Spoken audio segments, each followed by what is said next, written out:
Kia ora from Aotearoa. It's Poppy here with the ninth wave true time Mayan energies of the sacred Mayan calendar. And I'm looking at the monkey trecena at the moment. We are actually in the fourth day, but I've been putting this all together. But yeah, just having to watch my health at the moment. So sorry this is out a little bit late. But these have got really important key concepts which I think can help towards our freedom.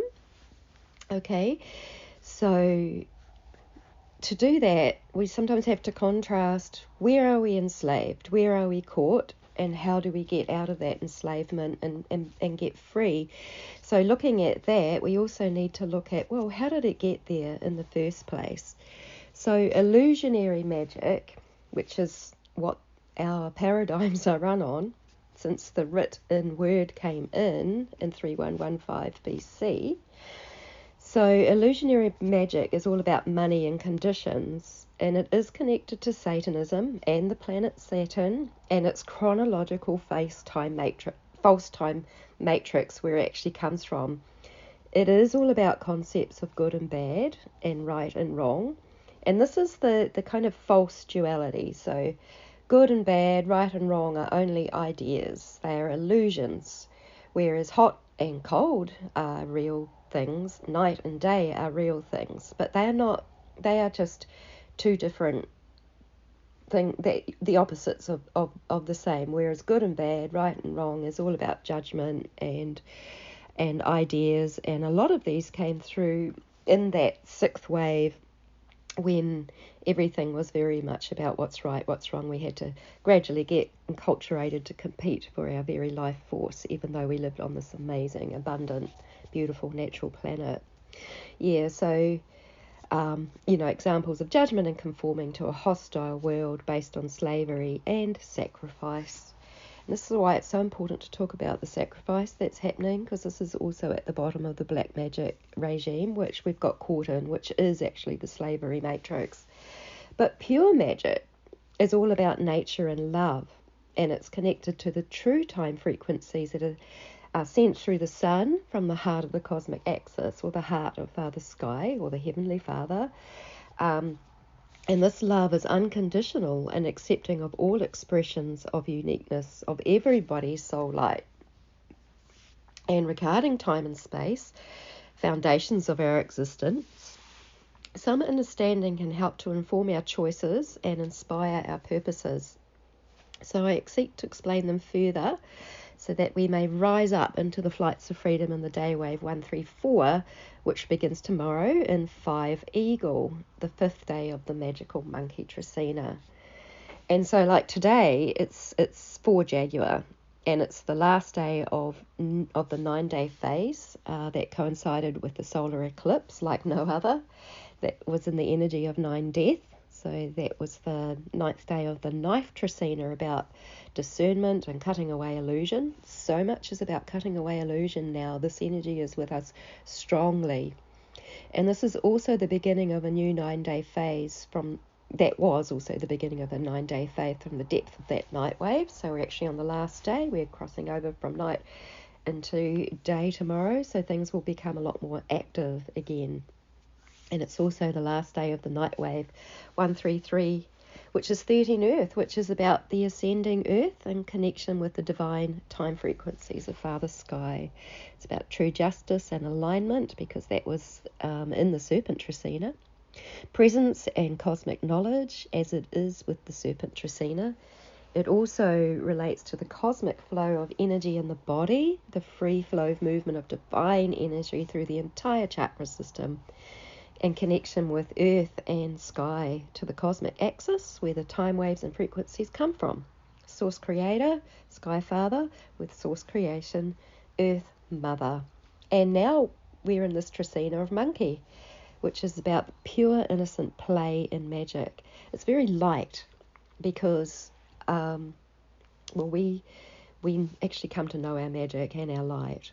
So curiosity, observation of what is without judgment, but the ability to play with illusion and release it when it's discovered. So it's actually really intelligent. It's like the intelligence, the intuition of the heart. So we have the false time matrix, chronological or chronos time, from Saturn, and that was introduced in the sixth wave of creation, whereas the true time frequency is cosmic time, or the frequency of light. So here we see Cronus, who, this is from Wikipedia, so he holds a specific knife. He's also known as like Lord of the Harvest. And we can see here that in chronological time, it's measured as, so we have 24 hours in a day, 2 plus 4 equals 6. We have 60 minutes in an hour, 6 plus 0 equals 6. We have 60 seconds in a minute, and 60 seconds, so 6 plus 0 equals 6. So this is a day, and when we go into the true time, a true day, it's not measured by this chronological time at all. It's measured by the movement of the sun, where the light is. It's natural, you know, in our shamanic times, that's how we lived. Okay, so here we are, we've got 666. Now, Cronus is Saturn, or the Satanic regime, and it links with linear time, and this is where we get timelines. And timeline has become, to me, it's one of those programmed words which actually really came around a lot through Facebook, and it started to get used, you know, but people didn't so much talk about timelines a lot, as much as they do now. Everyone's talking about jumping off this timeline and going onto that timeline, but all timelines are linear, and they're not true time, because true time spirals. And the symbol, the cube, is the symbol of repression of the human soul, and this is something that has actually been found on the planet Saturn, and this is where hexing comes from. Black magic is hexing, okay? It's cursing. And so we got the black cube, the hexagon, and then, of course, in that sixth wave, we then started to get ritual. This was based off the written word, spell casting. This was an era that came in. So Cronus is the Greek god of time. Cronus ate babies, his own babies. He was a cannibal. He has the sickle and the scythe. He's the lord of the harvest. So he actually harvests more than most people are aware, because it's energy that they want. And so that's identified with the Roman god Saturn, the patron of the harvest. And it's a time trap. It's constrained and it's finite. So much happens in the fourth dimension, and this is where money manipulation with time manipulation comes from. And so those that are the richest, even though he who has that huge black cube tower of 666 black cubes, one of the richest men on earth, but very connected to the Saturnian regime. So, of course, we need to take care there. There's been all kinds of tricking that goes on. And when there's tricking going on, it's actually time manipulation. And they know how to play with time within that dimension. But Monkey can play with time in the higher dimension, and that is our power. So yeah, Cronus castrated his father, thus separating heaven from earth, and he ate his children to avoid being overthrown. And Satanism now is a huge religion, and a lot of the modern day religions actually come out of Satanism. So we have the black cube at Mecca that people walk around and generate a lot of energy from, and it's all done in writ and rites and time. So 3 times a day, I think it's at least, people are supposed to bow to Mecca. People will go round and round and round, just like the ring moves round and round Saturn. But then we have in the divine and true time, we have time weaves and waves and spirals, and it's frequency of time, it's frequency of light. It's measured by now, the moment, the movement of earth with the sun, its connection with nature, So this is earth and sky connection with the south. So we can connect right up through all our star chakras, right up to Father Sky, and we can connect with all our earth chakras right down to the heart of Mother Earth, and we can bring this energy into our being and circulate that around and be really connected. And you will know, because you will feel love, and love is of a higher dimension than that lower fourth. Then all of this happens. So love is our protection, intuition is our protection, the ability to love, be light and playful is our protection, where we can actually rise above all the harm that's going on in this world, all the tricks, all the deceit, all the whole New World Order stuff, all the artificial intelligence, everything. When we come into our magic, which we can only come into our magic when we are actually really connected up into love, which is of the highest dimension. And that's the only way that I could get through satanic ritual abuse, was staying in love. Or I could have actually gone on to their side and been used for their purposes, which many people are. And there's been a lot of tricks. Like my parents, they did not have the strength or the courage to break that generational cycle. And so they ended up doing even more harm. And it's taken me my life, it's taken me years of homelessness and sickness and being on the receiving end of all of these curses, having that black cube cast on me by the Masons. And love is what's actually helped me get over it and through it.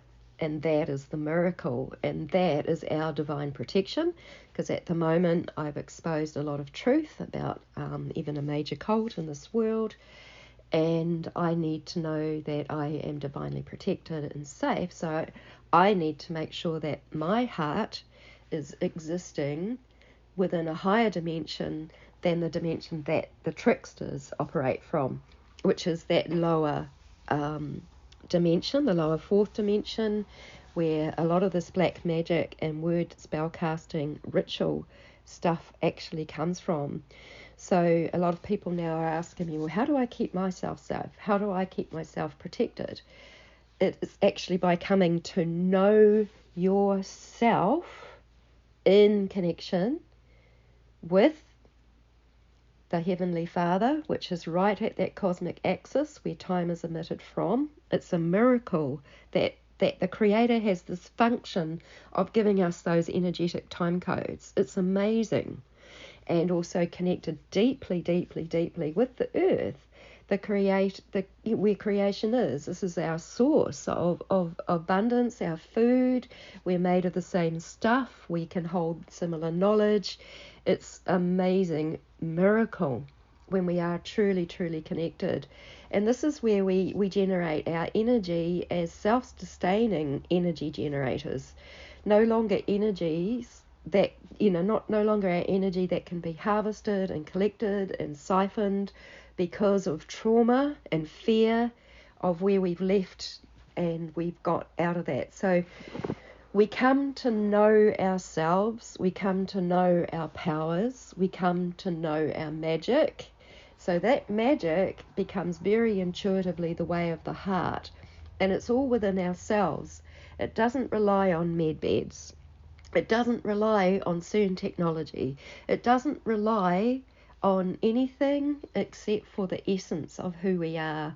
And this is what the powers that want to be fear the most, is that we actually come to know ourselves and we break through their massive regime of usurping nature and the earth, which has crept into many religions, where they just want people to connect only with one, like singular facets of their being, like only want you to be spiritual. So they don't want you to be connected with the physical, which is actually really important, because actually our earth is very physical, and we have so much power within our physical as well. We have all of that memory written on our DNA, which is in the connection of earth and sky, and accessible. And so we are here to be with her, to rise with her.